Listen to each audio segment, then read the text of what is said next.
पैदल पिछले 4-5 दिन से चला हूँ। आज कल रात में बरौली पहुंचा हूँ। आगे कई दिनों तक मैं गोपालगंज में रहूंगा। यहाँ की चीजों को, यहाँ की व्यवस्थाओं को, यहाँ की जमीनी हकीकत, जमीनी सच्चाई को देखने का, समझने का प्रयास जारी है।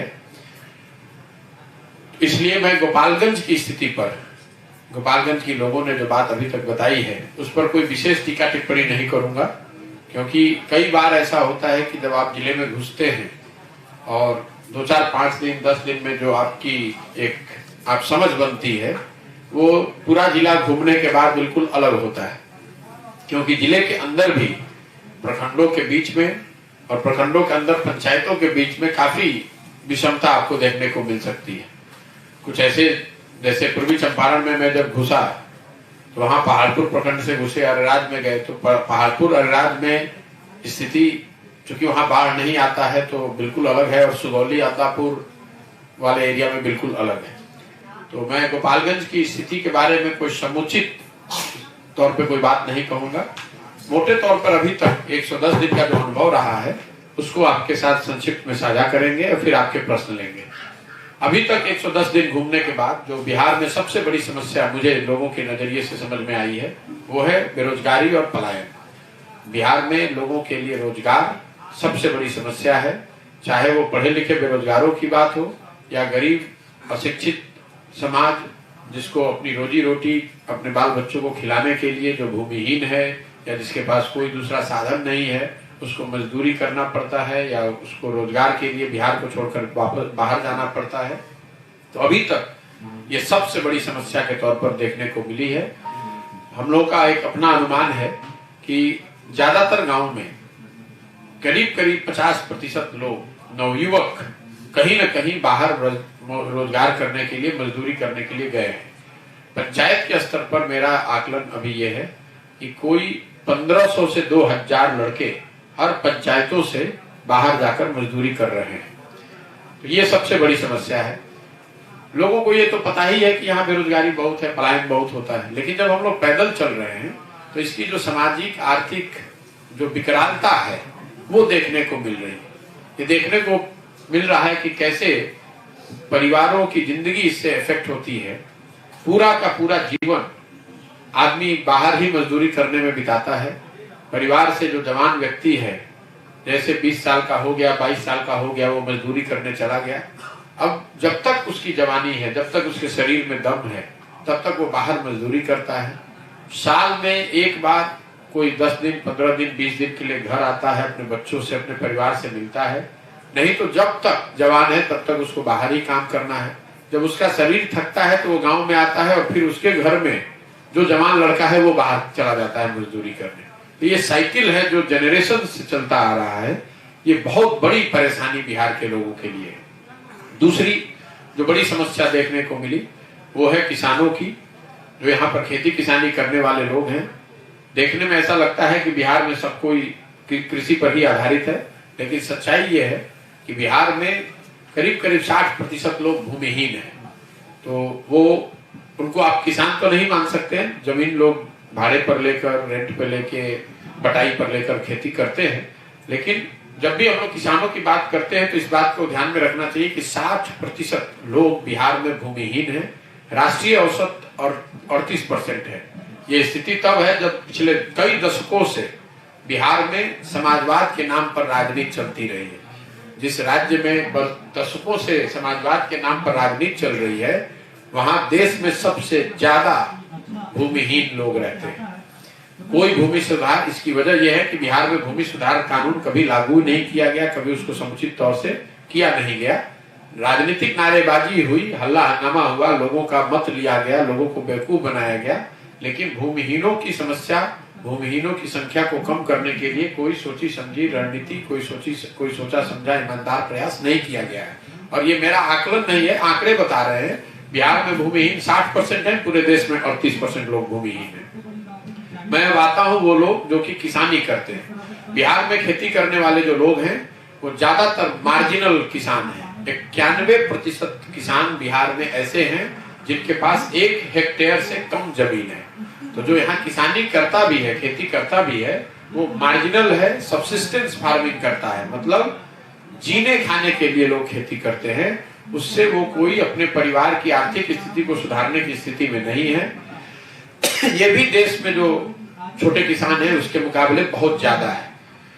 इन सब परेशानियों के बावजूद जो लोगों की समस्या है, उनको खाद बीज समय पर न मिलना या बहुत बड़ी हुई कीमत पर मिलना, खेतों में पानी की सुविधा न होना, सिंचाई की सुविधा न होना, बाढ़ प्रभावित क्षेत्रों में लोगों को हर साल बाढ़ की विभीषिका को झेलना, ये सारी परेशानियां किसानों के लिए है।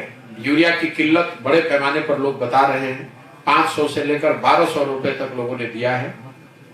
खेतों में जो पानी है, कम से कम चंपारण में दिखा है, मैं अभी गोपालगंज के बारे में नहीं बोलूंगा, गोपालगंज अभी पूरा घूमना बाकी है। सिंचाई की जो सुविधा है, बिहार शायद एकमात्र ऐसा राज्य है जहां सिंचाई की सुविधा में कमी आई है पिछले 10 साल में। जैसे दोनों चंपारण में नहरों का जाल बहुत वर्षों से पहले बना हुआ था, लेकिन अब ज्यादातर नहर रख रखाव के अभाव में या तो बंद पड़ गए हैं या किसानों के लिए कामयाब नहीं है। इनको अगर आप आंकड़ों से देखेंगे तो पता चलेगा कि पिछले 10 साल में एश्योर्ड इरिगेशन वाली जमीन बिहार में 11% से कम हो गई है। इस बात को ध्यान दीजिए, अगर पहले 100 एकड़ जमीन में नहर की सुविधा या ट्यूबवेल की सुविधा थी, वो घट के अब 89 पर रह गई है, 11% से कम हो गई। बढ़ोतरी की बात तो छोड़ दीजिए, जो पहले था वो भी 11% कम हो गया।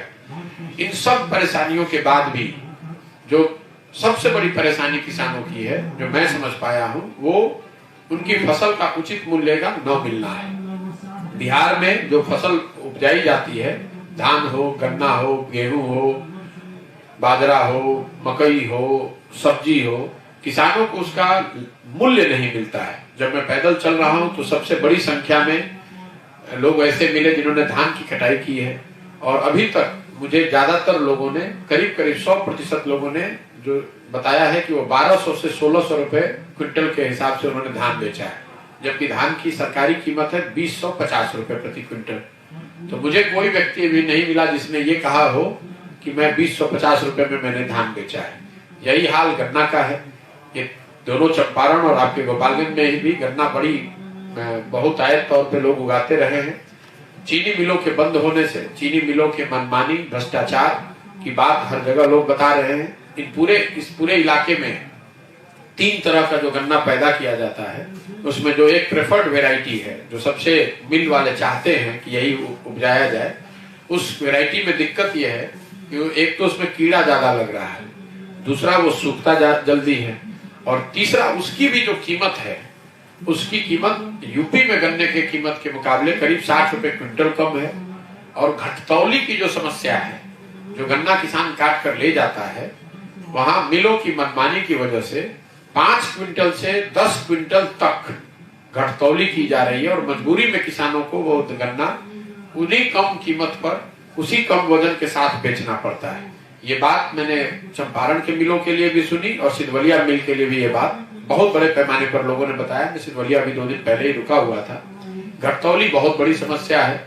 उसके अलावा वेराइटी में जो हेर फेर है, आप पहली वेराइटी अपने हिसाब से बना कर ले गए हैं, वहां पर किसी दलाल ने, किसी बिचौलिए ने उसको चेक किया और बता दिया कि नहीं, आपकी वेराइटी ठीक नहीं है, ये नीचे वाली है, उसमें रेट। तो मिलों की जो मनमानी है वो बहुत बड़े पैमाने पर है, और सरकार की ओर से लोगों की नजर में, जो लोगों ने बताया, उनको कोई सुविधा नहीं है। ज्यादातर प्रशासन और जनप्रतिनिधि मिलों के हाथ या तो बिके हुए हैं या उनके पक्ष में है, चाहे जिस वजह से भी हो।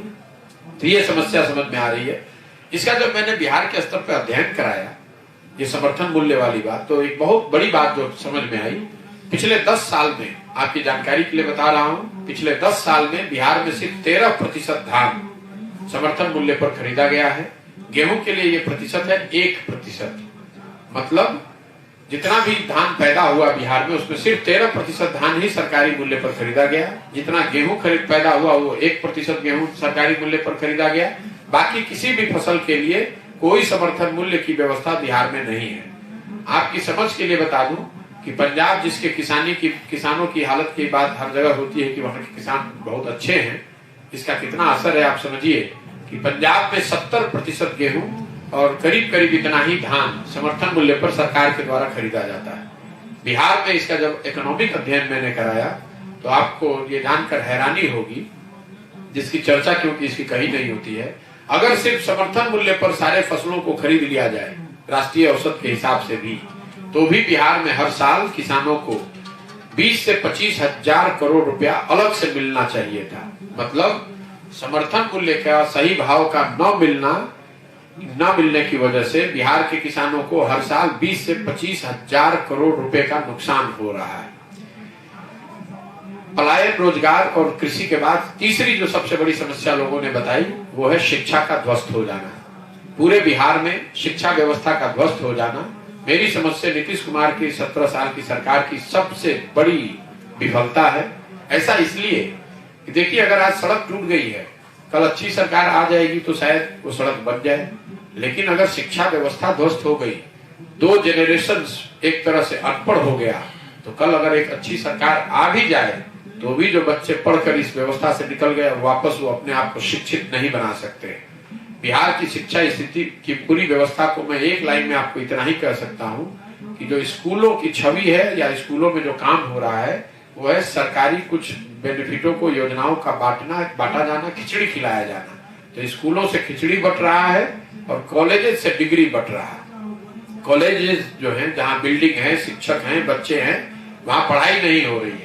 बच्चे नामांकन कराने जाते हैं, एडमिट कार्ड लेकर परीक्षा देने जाते हैं और फिर डिग्री लेने जाते हैं, पढ़ाई कहीं नहीं हो रही है। तो स्कूल से खिचड़ी बट रही है, कॉलेज से डिग्री बट रही है, पढ़ाई दोनों में कहीं नहीं हो रही है। और इसकी एक बड़ी वजह मुझे जो समझ में आई है वो ये है कि जो संसाधन है, जो व्यवस्था है, उसका समायोजन ना होना।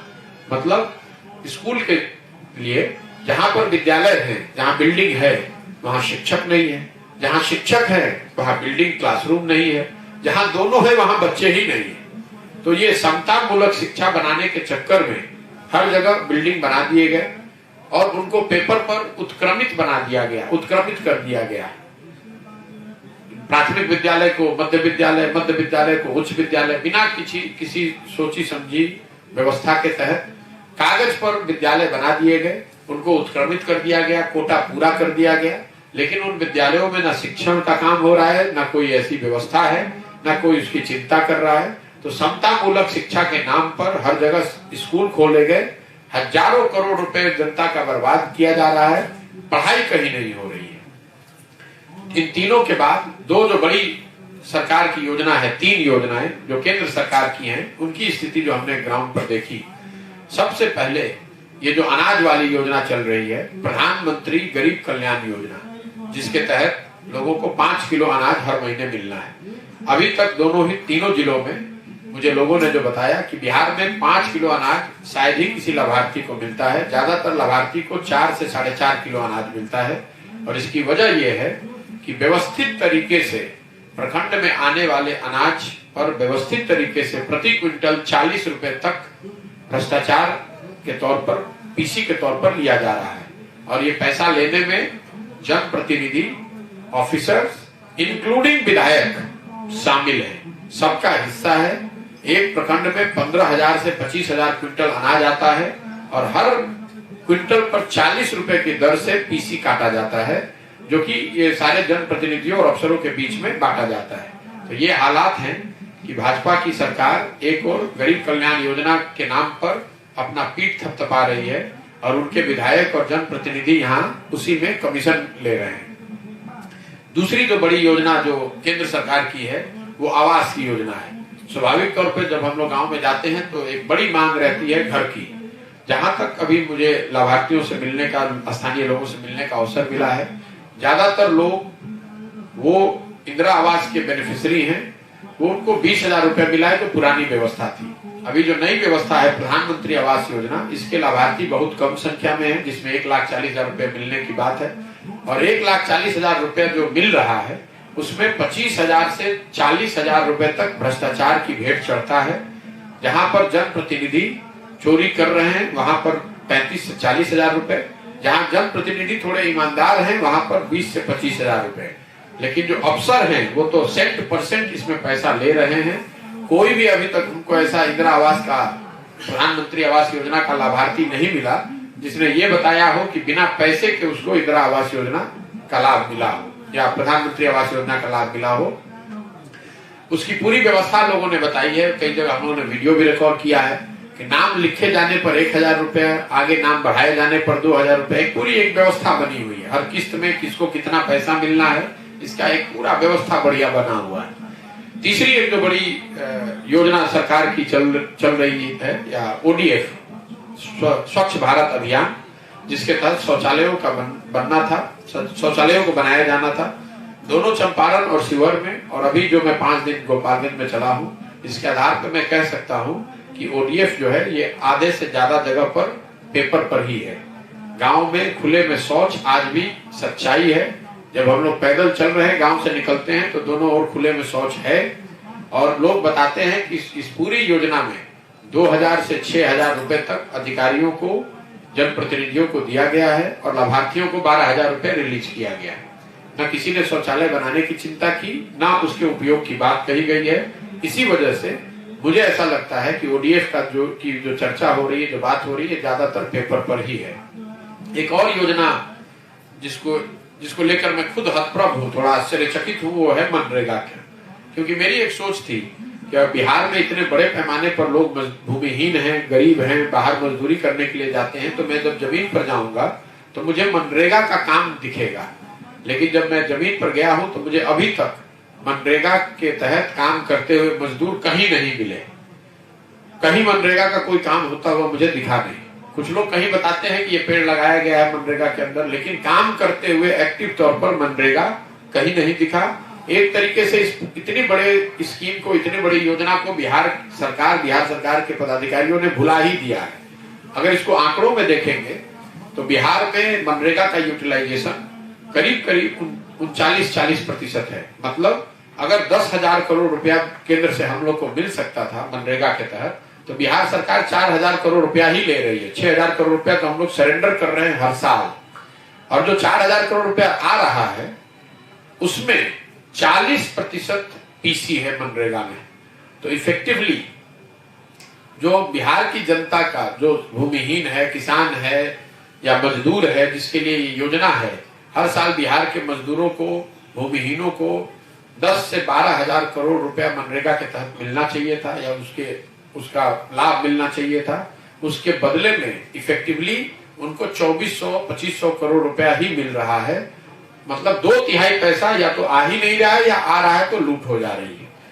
ये आश्चर्यजनक है, क्योंकि जब इतनी बड़ी संख्या में लोग मजदूरी के लिए बाहर जा रहे हैं, मनरेगा को ना सरकार की प्राथमिकता में है, ना जमीन पर वो कहीं दिख रहा है। इसके अलावा 2 जो बड़ी योजनाएं हैं जो राज्य सरकार की है, जिसकी चर्चा हर जगह होती है, एक तो नल जल योजना है। नल जल योजना पश्चिमी चंपारण में सबसे बुरे हालत में दिखा, पूर्वी चंपारण में स्थिति थोड़ी बेहतर दिखी, शिवहर में उतना ही खराब है। गोपालगंज में अभी तक जो मैंने देखा है, स्थिति कमोबेश वही है जो दूसरे जिलों में है। 2/3, अगर मैं सब जिलों को, चारों जिलों को मिलाकर बोलूं तो 2/3 से ज्यादा नल जल योजना चालू नहीं है, या वो सुचारू तरीके से चल नहीं रही है। पूर्वी चंपारण में ये आंकड़ा मैं 30% रखूंगा, 30% नल जल योजना चल रही है। पश्चिम चंपारण में हम लोग के आकलन के हिसाब से 10% से कम नल जल योजना चल रही है। शिवहर में 10% से कम है, और गोपालगंज में जो मैंने अभी तक देखा है, यहाँ पर भी 10 में 7 योजना काम नहीं कर रही है। तो अभी आगे मैं जब गोपालगंज घूमूंगा तो गोपालगंज के पूरे जिले की स्थिति बता पाऊंगा। लेकिन ये योजना एटलीस्ट जनता की नजर पर पूरी तरीके से विफल है, जमीन पर लागू नहीं है। दूसरी एक जो बड़ी योजना है, जिसकी चर्चा थोड़ा आप लोग भी कम करते हैं, वो नलियों गलियों के पक्कीकरण की बात है। 7 निश्चय योजना में सबसे बड़ी योजना नल जल नहीं थी, वो नली गली का पक्कीकरण था। उसके लिए उस समय अनुमान था कि 5 वर्ष में 80,000 करोड़ रुपए खर्च किए जाएंगे, ताकि बिहार के सारे गलियों का और नलियों का पक्कीकरण किया जाए।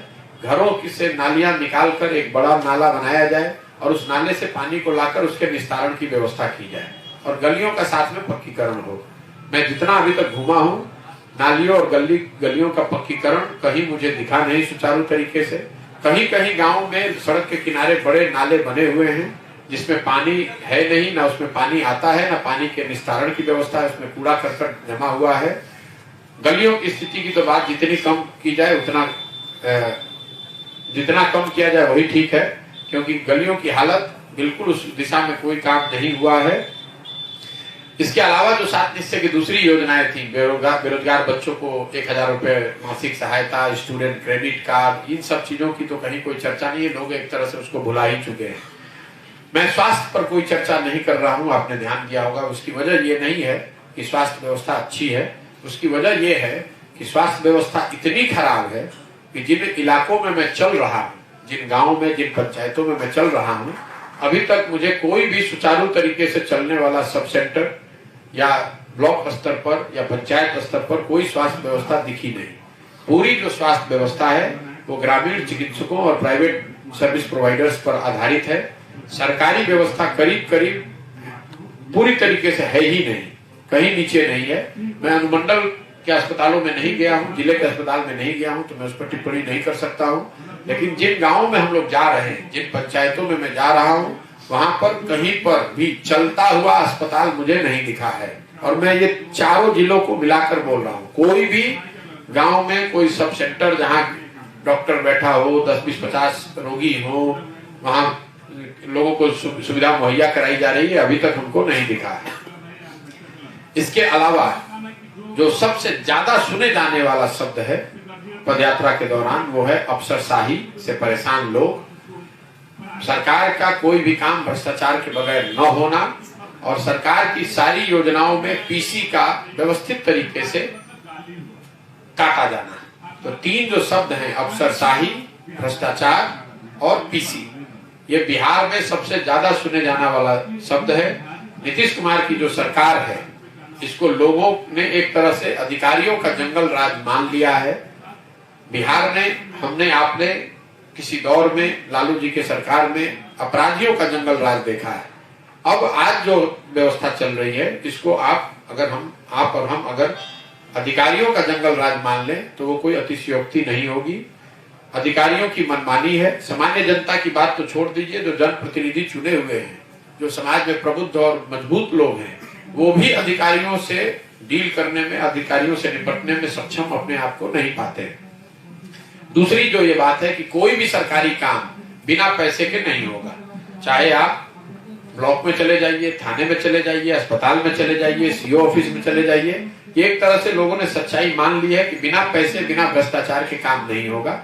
और तीसरी बात जो पीसी है, सरकारी योजनाओं में जो बिहार में दलाली का नया नाम है पीसी, ये शब्द मैं जब 14-15 में आया था तो इतना नहीं सुनता ही नहीं था। अभी लोगों ने एकदम एक तरह से इसको ध्रुव सत्य मान लिया है कि अगर कोई सरकारी योजना है तो उसमें व्यवस्थित तरीके से पीसी काटा जाएगा। तो 400 रुपए जो वृद्धावस्था पेंशन मिल रहा है, उसमें भी 20 रुपए पीसी कट रहा है। 5 किलो अनाज जिसको दिया जा रहा है, उसमें भी पीसी कट रहा है 40 रुपए प्रति क्विंटल के दर से। अगर कहीं इंदिरा आवास बन रहा है, उसमें भी पीसी कट रहा है। अगर आप सड़क बना रहे हैं, उसमें भी 40-50% पीसी कट रहा है। मनरेगा का जो पैसा जा रहा है, उसमें भी पीसी कट रहा है। तो ये 3 शब्द सबसे ज्यादा हैं। अंत में मैं अभी तक जो मेरा अनुभव रहा है, समाज के बड़े वर्ग में इस सरकार को लेकर या तो ज्यादातर उदासीनता है या गुस्सा है। ज्यादातर लोगों ने यही बताया कि भाई इस सरकार से तो कुछ होने वाला नहीं है। मुझे ऐसा कोई व्यक्ति नहीं मिला जिसने ये कहा कि देखिए ये सरकार चल रही है, अब आगे क्या करती है। ज्यादातर लोगों ने ये मान लिया है कि अब इस सरकार से तो कुछ नहीं होने वाला है। उनमें 2 वर्ग है, कुछ लोग जो उदासीन हैं और कुछ लोग बहुत गुस्से में हैं, सरकार से नाराज हैं। तो मोटे तौर पे अभी तक का ये अनुभव रहा है। अगर आपके कोई सवाल है तो आप पूछ सकते हैं। धन्यवाद। सर, अभी बिहार सरकार में कुछ बयानों को लेकर बड़ा उथल पुथल मचा हुआ है। क्या आपको लगता है कि नीतीश कुमार जी एक बार फिर से पाला बदल सकते हैं?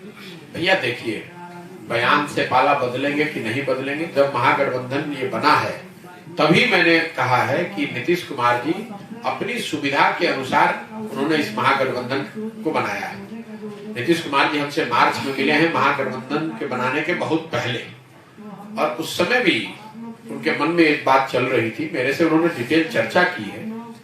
वो महागठबंधन उन्होंने इसलिए बनाया है कि नीतीश कुमार को भी मालूम है कि 24 का लोकसभा का चुनाव अगर हो जाए और भाजपा को उसमें विजय मिल जाएगी तो सबसे पहले वो नीतीश कुमार को हटाएंगे और मुख्यमंत्री पद का दावा करेंगे, क्योंकि भाजपा बड़ी पार्टी थी।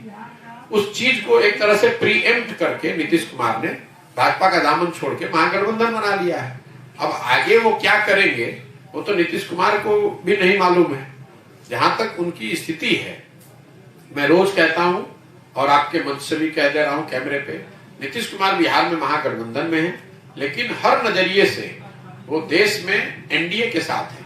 उनके पार्टी के एमपी हरिवंश जी एनडीए सरकार की, बीजेपी सरकार के में राज्यसभा में उपसभापति के पद पर हैं, और नीतीश कुमार ने भाजपा से संबंध तोड़ने के बाद ना उनको इस्तीफा देने के लिए कहा है, ना भाजपा ने उनको हटाया है। तो राज्यसभा जैसे महत्वपूर्ण सदन में जदयू का सिटिंग एमपी आज उपसभापति है, तो आप टेक्निकली या अदरवाइज ये तो यही कहेंगे कि आप एनडीए में वहां शामिल हैं। और उनका जो व्यवहार रहा है उसके बाद आप देख लीजिए, लोगों ने हल्ला मचाया कि नीतीश कुमार जी देश के स्तर पर कोई महागठबंधन बना रहे हैं। उस समय भी मैंने पहले दिन ही कहा था कि भैया ये बिहार के बाहर इसमें कुछ नहीं होने वाला है। आप देख रहे हैं कि नीतीश कुमार महागठबंधन बनाने के बाद एक दिन कोई प्रयास उन्होंने नहीं किया। अभी गुजरात में चुनाव हुए, हिमाचल प्रदेश में चुनाव हुए, नीतीश कुमार की उसमें क्या भूमिका है? कहीं गए थे? कोई प्रयास किया इन्होंने? आज भाजपा के विरोध में कांग्रेस वाले पदयात्रा कर रहे हैं, भारत जोड़ो यात्रा हो रही है, और उसमें कई राज्यों में हम लोग देखते सुनते पढ़ते हैं कि विपक्षी दलों के नेता शिरकत करते हैं। नीतीश कुमार उसमें गए थे एक बार भी। तो ये सिर्फ यहाँ के बिहार के नजरिए से बनाई हुई व्यवस्था है, जो नीतीश कुमार को अपनी कुर्सी पर बने रहने में मदद कर रही है। नीतीश कुमार की बस अब जीवन में एक ही प्राथमिकता बच गई है कि किसी तरीके से मुख्यमंत्री बने रहे, वो चाहे भाजपा के साथ रह के बने या लालटेन के साथ रह के बने, उससे उनको कोई फर्क नहीं पड़ता है। काम हो न हो, कौन सी राजनीतिक गठबंधन बनेगा नहीं बनेगा, क्या विचार है, क्या व्यवहार है, उनको एक चीज से मतलब है कि हम मुख्यमंत्री बने रहे, बाकी जिसका जो होता है वो हो। सर एक चीज पूछना चाहते हैं, ये जिन पार्टियों के खिलाफ आप बोल रहे हैं, जैसे भाजपा हो चाहे नीतीश जी हो, उन पार्टियों का आप मतलब पहले रणनीतिकार भी रहे हैं, उनको कैसे जीत दिलाना है उसकी सोच भी आपने डेवलप किया है।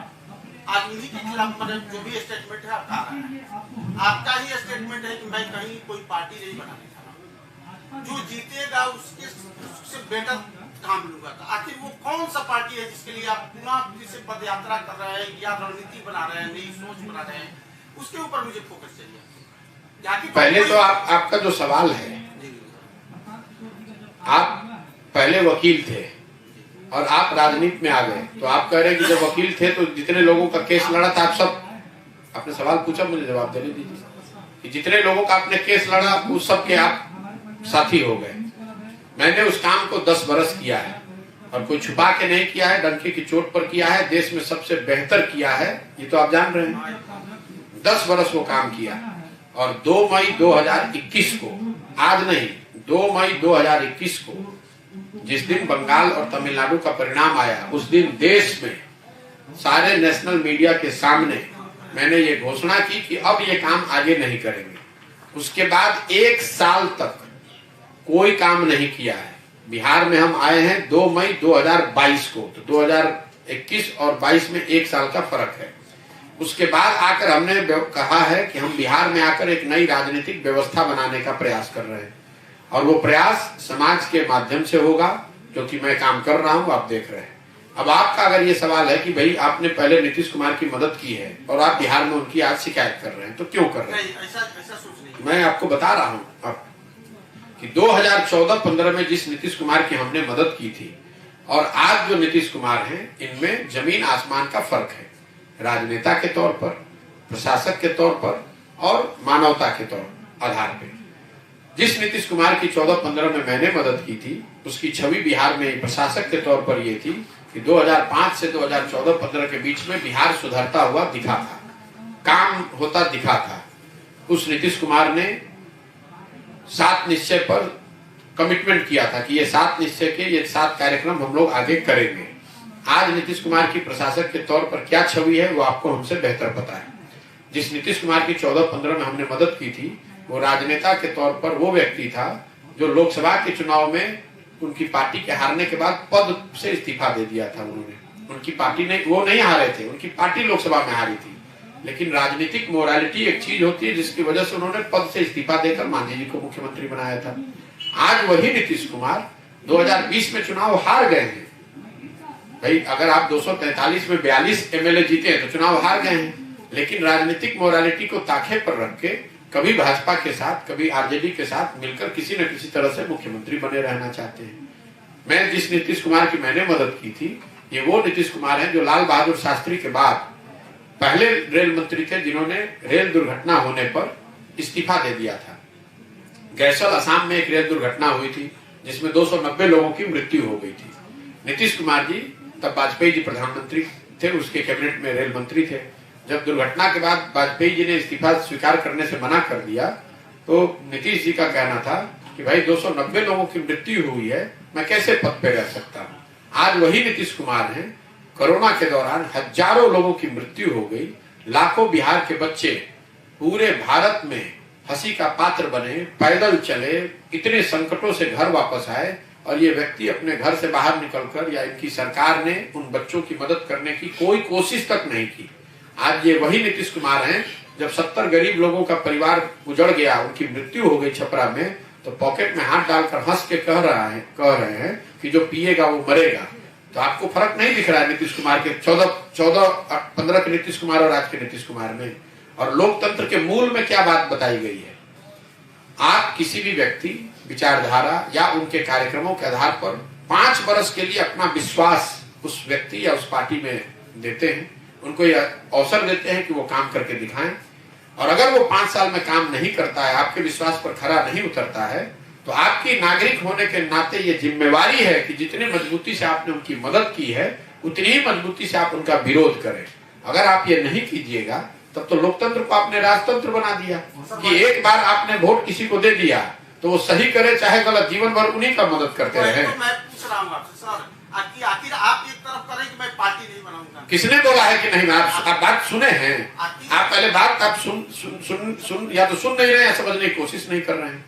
पार्टी बनाने का तरीका यह है कि मैं पार्टी बना लूं, मैं उसके बिल्कुल विरोध में हूं। मैं पार्टी बना लूंगा, उससे क्या होगा? बिहार में जो पार्टी बनाता है वही उसका नेता बन जाता है। आप यही जानते हैं, इसीलिए यही सवाल करते हैं, इसीलिए आपके दिमाग में यही घुसता है।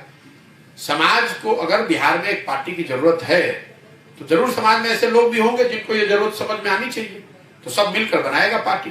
और अगर सब लोग मिलकर बनाएगा तो वो तय करेगा कि इस पार्टी को कैसे बनाया जाए, इसका नेता कौन हो, इसको चलाया कैसे जाए, इसका संविधान क्या हो, इसकी प्राथमिकता क्या हो।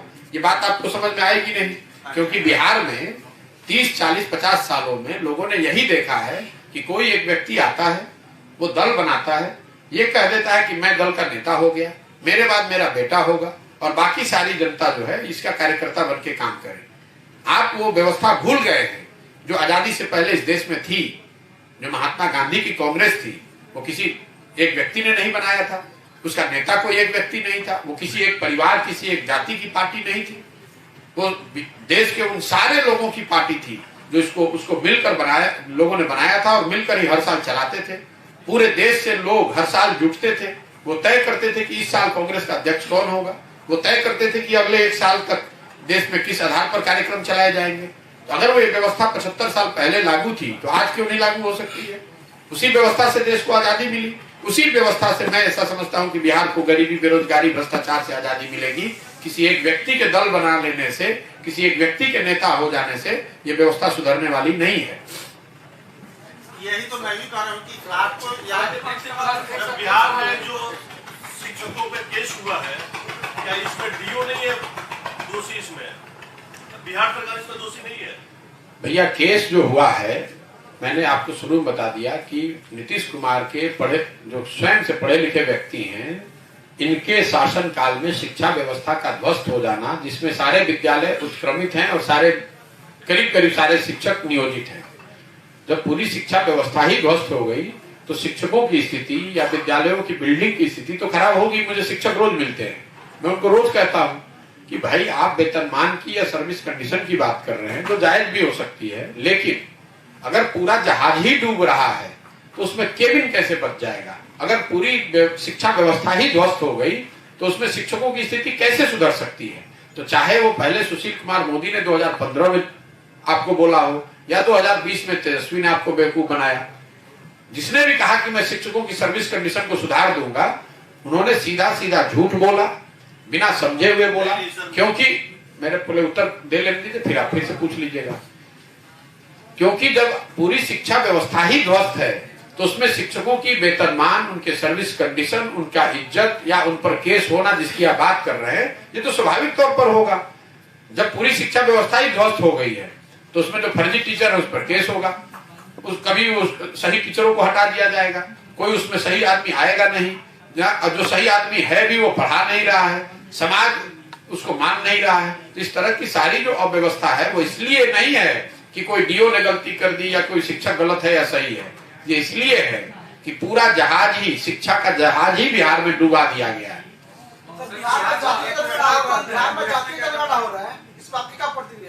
भैया जातीय जनगणना पर 100 दफे प्रतिक्रिया दे चुका हूं।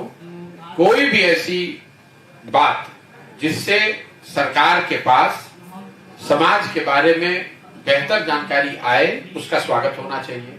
इस नजरिए से जातीय जनगणना के बिल्कुल पक्ष में है, लेकिन जो लोग पक्ष में है, जिसके मैं भी हूं, हम लोग का ये सवाल जरूर है कि जातीय जनगणना का वैधानिक आधार क्या है, क्योंकि राज्य सरकार को जनगणना जो है ये केंद्र का विषय है, तो राज्य सरकार जो कर रही है उसको ये क्लेरिफाई करना चाहिए कि इसका कोई वैधानिक आधार नहीं है। ये तो एक सर्वे है, ये जातीय जनगणना नहीं है। राज्य सरकार जनगणना करा ही नहीं सकती है।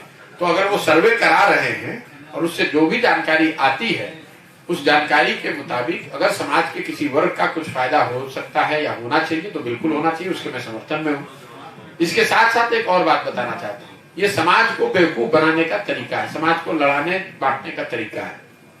जहां तक जनगणना का सवाल है तो दलितों की जनगणना स्वतंत्रता के बाद से हो रहा है, वो सारी संख्या अवेलेबल है, तो उससे क्या दलितों की स्थिति सुधर गई है? पूरे बिहार के लोगों की जनगणना तो होती है, उनकी आर्थिक स्थिति के बारे में आपको हमको पता है, तो आपको कौन रोक रहा है कि बिहार के लोगों की, गरीब जनता की आप मदद करके उनकी स्थिति को बेहतर बना दीजिए? आपको कौन रोक रहा है कि दलितों की, महादलितों की स्थिति को आप बेहतर बना दीजिए?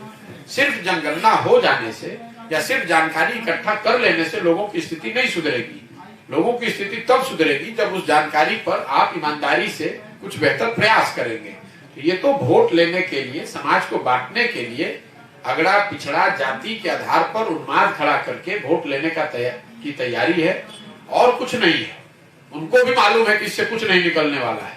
ये समाज को की आंख में सीधे सीधे धूल झोंक रहे हैं। आपने कहीं बयान सुना कि उन्होंने कहा कि इसका कोई वैधानिक आधार ही नहीं है? भाई आधार राज्य सरकार के अधिकार में ही ये चीज नहीं है। आप देखते हैं यहाँ जातियों के वोट लेने के लिए सरकारें रिकमेंड कर देती है कैटेगरी चेंज। लोहार समाज का आपने एग्जांपल सुना होगा, उनको एसटी बना दिया गया, केंद्र सरकार ने उसको रिजेक्ट कर दिया क्योंकि राज्य सरकार के वो अधिकार में ही नहीं है। जितने बच्चे एसटी के तौर पर बहाल भी हो गए उनकी नौकरी चली गई। उस समाज के लोगों से जाकर आप बात कीजिए। इसी तरीके से नोनिया बिन समाज को इन्होंने कह दिया कि हम एसटी बना रहे हैं, वोट ले लिया और आज तक उनको वो अधिकार नहीं मिला। ये तो वोट लेने के लिए जातियों की कैटेगरी को चेंज करना ये नीतीश मॉडल का हिस्सा है। सर बिहार की एक समस्या है रोजगार के लेकर, हमेशा बिहार के लोगों के साथ शोषण होता है, सर इस पे क्या कहना चाहिए? मेरे भाई, रोजगार कैसे मिलेगा?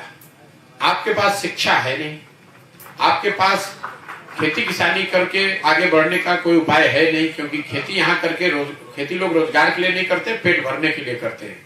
और तीसरा, कोई उद्योग, कोई व्यापार करने के लिए जो पूंजी चाहिए वो यहाँ है नहीं। तो रोजगार के या तरक्की के या गरीबी से निकलने के जो तीनों दरवाजे हैं, शिक्षा, कृषि और व्यापार, ये तीनों दरवाजे लोगों के लिए बंद हैं। जब ये तीनों चीज बंद रहेगा तो आपको मजदूरी ही करना पड़ेगा। जब यहाँ कोई उद्योग है नहीं तो कैसे आपको रोजगार मिलेगा? जब यहाँ कृषि ऐसी है नहीं जिससे रोजगार के तौर पर देखा जाए तो आपको कैसे रोजगार मिलेगा? और शिक्षा व्यवस्था ऐसी है नहीं जिसको पढ़ लिख कर आपको नौकरी मिल जाए। सर कांग्रेस की भारत यात्रा को आप कैसे देखते हैं सर? कांग्रेस की भारत यात्रा को आप कैसे देखते हैं? नहीं, मैं कैसे कांग्रेस की भारत जोड़ो यात्रा को आप कैसे देखते हैं? क्या वाकई भारत टूटा हुआ है जिसे जोड़ने की जरूरत है? भैया ये मेरा विषय नहीं है।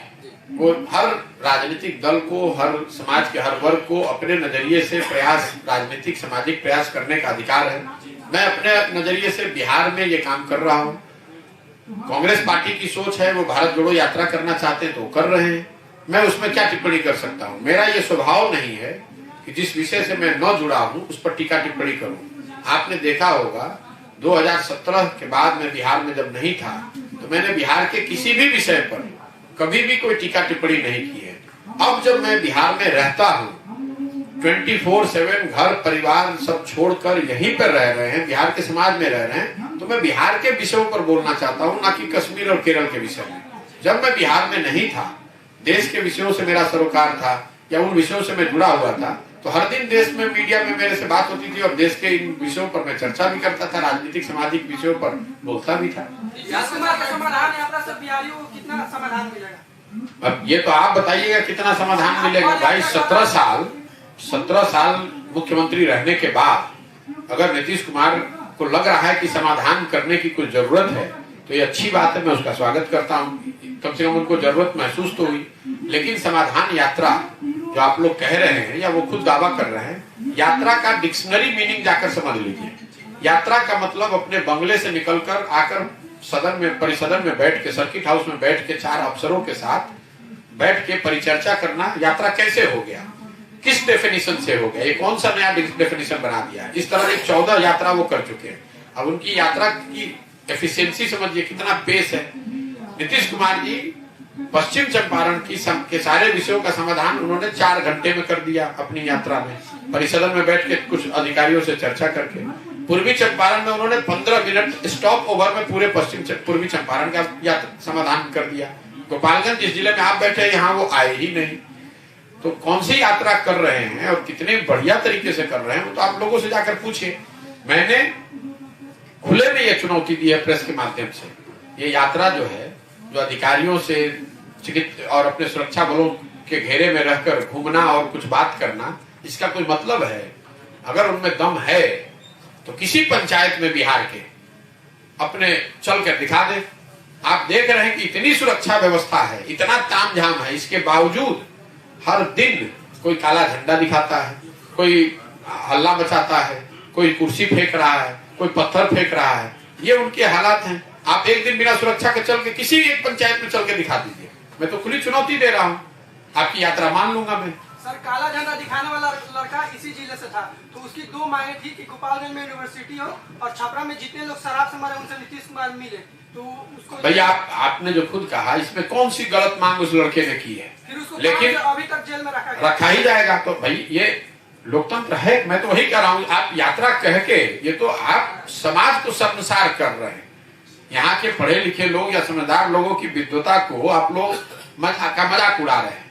किस तरह की यात्रा है भैया? आप हेलीकॉप्टर से आए, परिसदन में बैठे और अपने 4 अफसरों को और 3 चाटुकार मंत्रियों को अगल बगल बैठाया और आपकी यात्रा पूरी हो गई। बढ़िया खाना खाया, 2-4 लोगों से मिले, हो गया समाधान, हो गई यात्रा पूरी। और किसी ने अगर कोई बात उठा दी, जिस लड़के की आप बात कह रहे हैं, तो 2 बात, चाहे वो यूनिवर्सिटी की हो या छपरा में लोगों से मिलने की बात हो, ये तो कोई भी जिसका कोई भी सेन माइंड का आदमी वो कहेगा कि ये करना चाहिए। राज्य के मुखिया के तौर पर ये देखिए कितने शर्म की बात है। राज्य की मुखिया के तौर पर 70 परिवारों के लोगों की दुखद मृत्यु हुई है। मान लीजिए कि एक बार को उनकी गलती थी, तो भी राज्य के मुखिया के तौर पर आपको अफसोस जाहिर करना चाहिए, उनको सद्भावना देनी चाहिए, उनकी मदद करनी चाहिए। बजाय उसके आप हंस रहे हैं, मजाक उड़ा रहे हैं, ये कह रहे हैं कि जो पिएगा वो मरेगा, मैं इसका प्रचार करूंगा। ये उनका अहंकार और विनाशकाले विपरीत बुद्धि वाली जो बात है, उसको चरितार्थ करने वाली मानसिकता को दिखाता है। सर, एक मुख्यमंत्री होकर उनसे कोई पत्रकार जब सवाल पूछता है तो वो बोलते हैं कि हमको इस बारे में पता नहीं है। जब भी कोई सवाल होता है तो यही बोलते हैं